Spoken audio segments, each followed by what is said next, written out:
This is another reading from This Is Our Story by Wendi Adelson, and I'll be reading a bit from the perspective of Mila, who is one of the trafficking victims who becomes pregnant, and eventually one of the main characters, attorney Lily, ends up adopting her baby. Okay, Mila, time to pull yourself together. I still have my looks until my baby makes me all fat and gross, and I am still a great actress. So what if my mom won't talk to me? Who needs her? I still had attorney Lily looking into civil fees we could get from Chico and all those other jerks. So even if my attorney seems like she has a pole stuck up or you know what, I'm sure she'd still give me the money if any came my way. I worked and worked and worked at that stupid restaurant and then at that stupid club, and I have nothing to show for it. Those jerkmen owe me, and I hope they pay up soon. As soon as the room finally stopped swirling, I came to some clarity on my life. It was time to go. Okay, Mila. Now think. New York City or Hollywood? I needed to pick one. I needed some money and I needed a plan. As I continued to think about which city would make me a star faster, I also tried to get up from the floor. Neither activity was proving successful. Just as I got both hands on the bed for the last push upwards, the phone rang. I looked up and down and saw the glowing green light of the display coming from the ground. I slumped back down and answered it. Hello? I tried to sound normal when I answered. What in the world was normal anymore? I tried at least to sound like someone that wasn't hungover, pregnant, and lying on the floor. I guess that was a start. Mila, it's me. It was my mother. I hadn't heard a word from her in months. Oh, I said, not knowing what else to say. Oh? She said angrily in a mocking tone. Is that all you have to say for yourself? All you have to say to your mother? We have not spoken in months. Sorry, Mama. I am tired. It even sounded lame to my ears, but I had thought about talking to my mother every day for these last few months, hoping she would call me, and now that she had, I really had no idea what to say to her. You're tired? I've been up all night working a double shift, and you're tired? Oh, goodness, Mila. Mama then said an expression that is the Slovak equivalent of youth is wasted on the young. It still wasn't getting us anywhere. Anyway, Mama, I continued, I kept waiting for the phone to ring, hoping that you would tell me that you had gotten rid of it. So, Mila, did you? I gulped, too exhausted for a fight with Mama, but stunned that we hadn't spoken because she was waiting for me to call her. Me call her? Wasn't she the one that hung up on me the last time we talked? And get rid of it? Seriously? This wasn't an it? This was my baby we were talking about. This was the baby girl I didn't necessarily plan for, but didn't think I would get rid of it either. When did I become so indignant about this baby? I couldn't even keep track of my feelings from one minute to the next. The doctor told me this might happen. It must be the hormones. Mila, are you there? Can you hear me? My thoughts ran round and round in circles, and still I didn't feel like I could talk to my mother. Did I get rid of it? What kind of thing was that to say to me? I did the only thing I think at the time to avoid a fight with Mama, but to stall for an answer. Hello? Hello? I said into the receiver, pretending not to hear my mother's voice on the other end, when clearly I could hear her saying my name over and over again. I hung up the phone, slumped back down on the floor, and cried. I'm not sure how much time passed, but the phone rang again later. It still seemed light outside, and I still didn't have any good answers. Hello, I said into the receiver, half ready to pretend again that the connection was bad and to hang up on my mother. Hi, Mila. It's me, Attorney Lily. I have some new information in your case. Can I come over? Or maybe you'd like me to pick you up and we can go for some tea at Mabel's. Getting out of the house seemed overwhelming and too difficult, but Lily really sounded like she was trying to be nice, not like the last time I saw her during my doctor's appointment. Sure, I can be ready in about 20 minutes, I ventured, feeling like even that was optimistic. I can be there in 30 minutes. I'll honk and meet you outside, okay? She sounded chipper. I was hoping that this good news meant lots of money for me. Sounds cool. I will be ready for you. We hung up, and I started my effort to remove myself from the floor in earnest. I took a hot shower, always a good hangover remedy, dressed in the only clothes that seemed to still cover my belly, even though I couldn't button my pants anymore. Before I knew it, I heard the honk, and out I went. I opened the door of Attorney Lily's car and slid inside, with more grace than I felt I could possess at the time. I really was a good actress.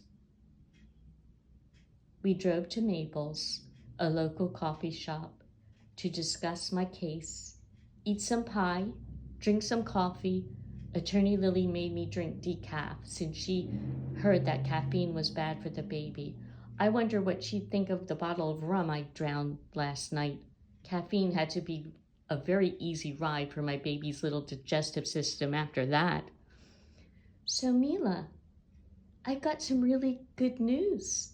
The judge has accepted our civil suit against Chico, Carlos, Rodrigo, and their crew, and we've been able to seize many of their assets. She looked at me expectantly, like I should understand what in the world she was talking about. Attorney Lily, I think either my English isn't good enough yet, or you are speaking lawyer talk. I tried to be cute about it, but I hated when I didn't understand something, and I couldn't just pretend like I did. Oh, sorry, Mila. I'm just really excited about this. Basically, you may be able to receive lots of money, and all you would need to do is go back to court and testify. Again? I said, suddenly sick to my stomach. It could have been the baby or that rum, but the idea of having to sit in a courtroom again and look at Chica's face and Carlos and have them see me pregnant like this, and maybe they would think that it's their baby, and just the idea of it was making me sick. No, Attorney Lily, I'm sorry, I can't do it. I do need money though. My funds are running out and no more checks are coming. Do you think you can help me find a job? I'll do whatever. I have waitress experience and I could also clean offices or houses. You must have friends that could use my services. Mila, I understand why you are apprehensive about seeing Chico and Carlos again, and I promise I wouldn't ask you to do this unless I felt it was really good for your case. I cut her off. I was so angry. My case? My case? What about what's good for me and my life? Is that all you care about, Attorney Lily? My case? I spat the word attorney at her, looking for some reaction. I saw sadness in her eyes and heard heaviness in her voice. She waited a few minutes, took a deep breath, and responded, but she never raised her voice at me. Okay, Mila, I know you've got a lot on your plate. We can talk about this later. Want to order a piece of pie? Looks like they've got peach today. Have you ever tried peach pie? It's a local specialty. Let me get you a slice. Lily was trying hard. I decided to back off. Of course I've tasted peach pie, but I pretended that it was my first time for her. I ate some pie. We drank some coffees, and she took me back to the shelter. I collapsed on the bed, exhausted from the conversations with my mother, and Attorney Lily, but feeling finally an actual bit of clarity. I needed to get out of the shelter. I needed to make some money. I needed to give this baby a better life than the one I had made for myself. I put up advertisements all over town for anyone looking for a cleaning person, and I found a few offices and a couple of restaurants that paid me by the hour to clean. For the next few months, I worked, I slept, and my belly grew. Attorney Lily took me to my appointments for the baby, and even though she didn't seem to understand why I wouldn't do the whole civil trial option when the money would have been really helpful, we otherwise seemed to get along fine.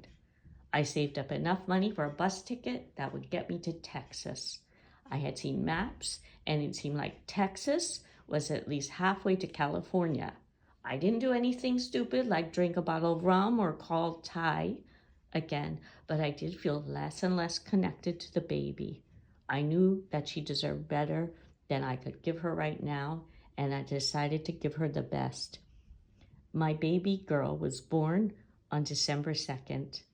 I named her Anna, after Rosa's friend that I had heard so much about, and called her Annie, which means very beautiful in Slovak, my language. She was really very beautiful. By the 4th, I was home from the hospital. By the 5th, I had left Annie on the shelter stoop with this message. Dear Attorney Lily, thank you for everything that you do for me, but I have to make my way. Please see that Anna finds a good home. Love, Mila. I knew that Attorney Lily would take care of Annie and make sure that she had a better childhood that I could provide. I was only 20 years old, and I had my whole life in front of me. Now, Anna could have hers too. Lily, conclusion. Mila had called me, and we had made plans to meet for an early brunch on Sunday after she came home from the hospital. I picked her up at 10, but when I got to the shelter, I saw that the car seat we had purchased was sitting on the stoop. Irresponsible girl, I muttered under my breath, thinking that a car seat outside in this unseasonably hot weather could get warped from the moisture or bother the baby if it started to smell like mold. As I got closer, I realized that Anna was inside the car seat, sleeping. Where in the world was Mila? When I saw my name on the note attached to Anna's blanket, I started to panic. My pulse raced out of my skin. Oh, Mila, what in the world have you done? I'm not sure why I decided to read the note rather than run inside like a crazy person trying to find Mila, but that is what I did. Once I read the note and realized that Mila had left Anna in my care, I was dumbfounded. I took the baby inside, careful not to wake her, while she slept peacefully in her car seat, and searched around the shelter for Mila. I knew in my gut, but the emptiness of her shelter room confirmed for me one stunning fact. Mila was gone. I called her cell phone and heard an automated message that the number had been disconnected. My mind started to spin. Think, Lily, think. I buckled Anna into the middle back seat of my car, just like I had shown us to do at the hospital after Mila had the baby, and I drove to the bus station. No Mila. I decided to drive to the airport, and even though it would take an hour to get there, on the way there, I tried to focus on the road. And somewhere on the way to Tallahassee, Anna started to cry. What's wrong, baby? I asked in the most nurturing voice I could muster. I realized at that point that Anna was either hungry or cold or wet or soiled, and that she probably hadn't eaten in God knows how many hours. I detoured from the airport and found this nearest store that sold baby formula. I bought a bottle, mixed the formula at the store with the drinking fountain water, and fed her while sitting on a bench inside, too tired and confused to head back to the car.